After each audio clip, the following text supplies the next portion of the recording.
Halo, selamat malam. Kembali lagi di channel Roy Hanadesia. Pada kali ini saya akan membuat tutorial cara mengganti gear blender Miyako ya guys. Nah, kita langsung saja nih. Caranya cukup mudah. Kita hanya perlu siapkan tang sama obeng ya, sama ini gearnya yang baru nih guys. Nah, ini masih baru. Jadi kalau ada blender di rumah yang motornya masih bergerak tapi udah nggak muter, nah ini gearnya habis nih kayak gini nih guys. Nah, kelihatannya udah habis nih gearnya. Nah, caranya adalah cukup gampang. Kita ketok pakai obeng searah jarum jam.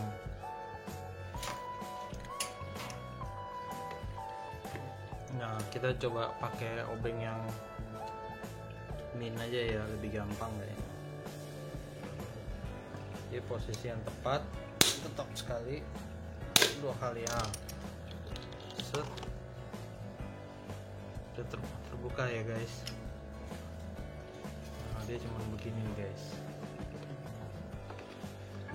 Nah, habis itu kita tinggal pasangkan yang baru guys. Ini tinggal putarnya berlawanan arah jarum jam ya guys.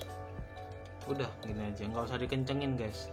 Nanti dia otomatis pada saat blender dihidupkan dia akan kenceng sendiri. Begitu juga berikutnya, kalau misalnya mau ganti tinggal ketok begitu aja guys. Nah, ini yang lamanya nih, kadang muter, udah dengar motornya muter tapi nggak muter nih, saya fokusin tuh dia udah kemakan ya, kelihatan jelas ya guys ya.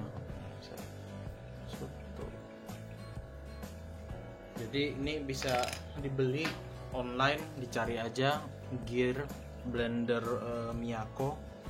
Ini murah kok, ini kalau beli online cuma 3 ribuan.